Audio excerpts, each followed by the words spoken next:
अर्जुन धीरे से तिजोरी खोलो। मैं बार बार अर्जुन से कह रही थी पर उसने मेरी एक ना सुनी। जो उसके मन में था वो सब अर्जुन ने कर डाला। आखिर ये सब कैसे हुआ, वो सब मैं तुम्हें बताऊंगी। कहानी पूरी सुनना, बहुत मजा आएगा। हेलो दोस्तों, मेरा नाम है शालिनी। लोग मुझे प्यार से शालू मौसी कहते हैं। उम्र? अरे अभी तो बस 36 के करीब हूँ, पर दिल से तो आज भी 20 की लगती हूँ। शरीर भी अल्लाह ने बड़ा मेहरबान होकर बनाया है, ना ज्यादा पतली ना ज्यादा मोटी, बस इतना कि साड़ी पहनूं तो कमर की लचक खुद ब खुद नजर आ जाए, और ब्लाउज में जो भरा हुआ है वह भी छुप ना पाए। गांव वाले तो मजाक में कहते हैं कि शालू भाभी जब खेत की मेड़ पर चलती है तो मेड़ भी शर्मा जाती है। मैं हंसकर टाल देती हूँ, पर मन ही मन अच्छा लगता है। गांव के लोग बूढ़े और जवान मुझ पर फिदा रहते हैं। मेरे भाई भाभी शहर में रहते हैं। उनका बेटा मतलब मेरा भतीजा अर्जुन, उम्र होगी अब 22 से 23, लंबा चौड़ा गोरा चिट्टा, जिम जाता है तो शरीर भी ऐसा कि गांव की लड़कियां दूर से ही घूरती रहती है। कॉलेज की पढ़ाई पूरी करके अब पापा के बिजनेस में हाथ बटा रहा है, पर छुट्टियों में हमारे गांव आ जाता है। इस बार गर्मियों में आया था। मैं अकेली रहती हूँ, शादी नहीं हुई, बस यूं ही मजे में जीवन कट रहा है। घर बड़ा है, पुराना वाला, आंगन में नीम का पेड़, पीछे आम का बागान। अर्जुन आया तो बोला, मौसी इस बार पूरा महीना रहूंगा। शहर में गर्मी से जान निकली जा रही है। मैं मुस्कुराई और बोली, रह जा बेटा, तेरी मौसी के पास तो जगह ही जगह है। पहला दिन तो बस हंसी जाक में निकल गया। शाम को हम दोनों आंगन में बैठे थे। मैं कुल्फी चाट रही थी, वो पास वाली कुर्सी पर कुल्फी पिघल रही थी। मेरे हाथ पर गिर गई। मैंने जीभ से चाट लिया।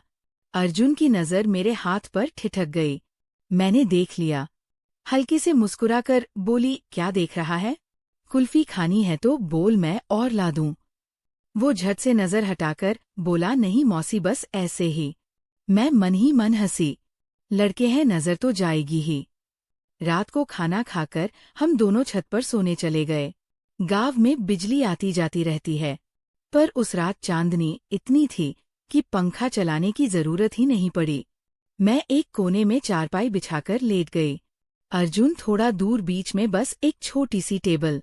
मैं साड़ी में थी, पल्ला थोड़ा सरका हुआ।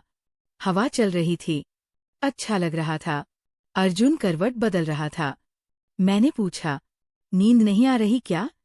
बोला, हाँ मौसी, शहर की आदत खराब हो गई है। यहाँ इतनी शांति है कि नींद ही नहीं आती।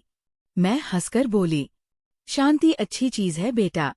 शहर में तो दिन रात शोर, यहाँ आकर सुकून मिलता है। फिर बातें होने लगी। मैंने पूछा, कॉलेज में कोई गर्लफ्रेंड वगैरह नहीं बनाई? वो हल्का सा शर्माया बोला, नहीं मौसी, बस दोस्त है। मैंने चिढ़ाते हुए कहा, अच्छा इतना स्मार्ट लड़का और कोई नहीं पसंद आई? झूठ मत बोल, मैं सब समझती हूँ। वो हंसा और बोला, सच में मौसी, अभी मन नहीं लगा। मैंने साड़ी का पल्ला ठीक किया और लेटते हुए बोली, अच्छा किया, अभी उम्र है, मस्ती कर, बाद में जब सही लड़की मिलेगी तो खुद मन लगेगा। बातें करते करते पता नहीं कब नींद आ गई। सुबह उठी तो अर्जुन पहले से उठ चुका था, चाय बना रहा था। मैं बाल संवारते हुए किचन में आई, बोला, मौसी चाय पी लो। मैंने कप लिया और पास खड़ी हो गई। मेरी साड़ी की चुन्नट हल्की सी हवा से उड़ रही थी।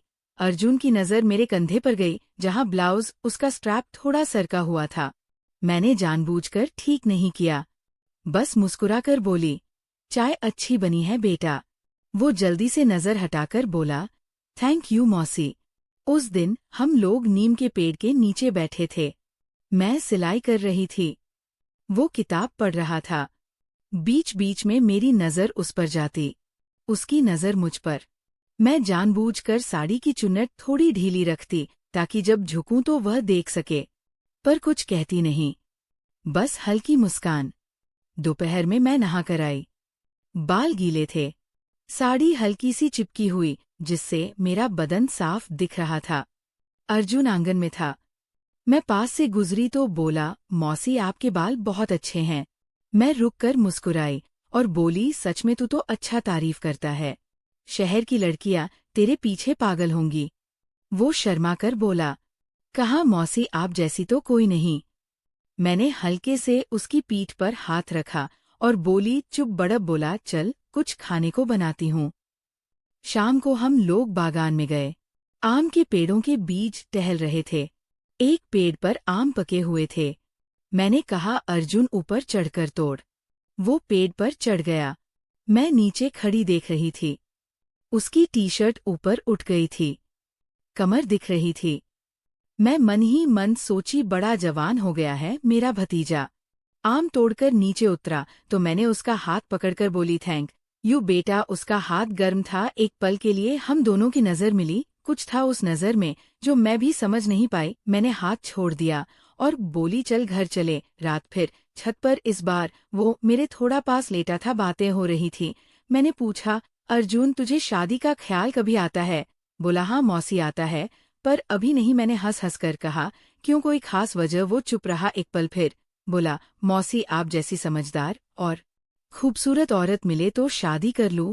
मैं चौंकी, हल्के से बोली, अरे पागल मौसी हूं तेरी। वो मुस्कुराया और बोला, मौसी ही सही पर सच तो यही है। मैंने बात बदल दी पर दिल में कुछ हलचल सी हो गई। धीरे धीरे दिन बीतने लगे। हम दोनों का साथ ऐसा हो गया था कि घर में कोई तीसरा नहीं लगता था। मैं खाना बनाती, वो मदद करता। कभी मेरे हाथ से छू जाता, कभी मैं उसके कंधे पर हाथ रख देती। सब कुछ बहुत सामान्य लगता, पर कुछ था जो सामान्य नहीं था। एक रात बहुत गर्मी थी। पंखा भी धीरे चल रहा था। मैं पसीने से तर थी। साड़ी चिपक रही थी। अर्जुन भी बेचैन था।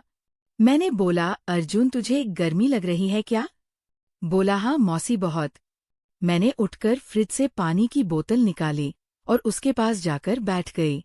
बोली, पी ले, ठंडा है। उसने बोतल ली और पीने लगा।